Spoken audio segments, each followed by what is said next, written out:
There are a few key things we're looking for when setting up for our greenside shots to help ensure success. We mentioned when we were talking about the grip that having a vertical shaft can help keep the club head moving level to the ground through impact so it doesn't dig into the turf. Another thing to look at would be the angle of the shoulders. Now with most shots, the right hand is lower than the left, which means the right shoulder tends to sit lower than the left as well.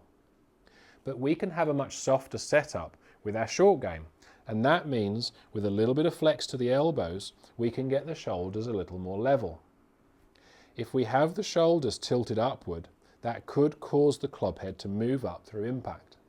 So by levelling off the shoulders, it gives us a better chance of keeping the club head moving horizontally through impact. The next thing would be stance width.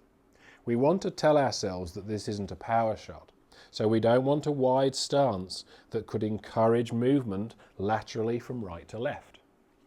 If we have a very narrow stance, it's going to tend to eliminate any lateral movement, and that's going to stabilise the bottom of the swing and of course help the strike be more consistent. Now once we've got these three keys, the ball position is the last one. Wherever the bottom of the swing is, that is pretty much where we need to position the ball. So if we find that our technique makes the club hit the ground either a little back of centre or a little forward of centre on a regular basis, we're better off positioning the ball there than somewhere that someone says is correct. Having said that, the centre of the stance tends to be a good starting point. And if we can train ourselves to get this very neutral setup to make the club brush the grass in between our feet, we have a very simple setup that's easy to repeat.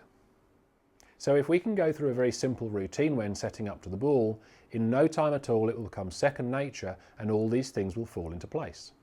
So start with the club and a vertical shaft. Secondly, we're creating a narrow stance as we position the ball reasonably centrally. And then lastly, we take our grip, making sure the shoulders are quite level and the arms are nice and soft.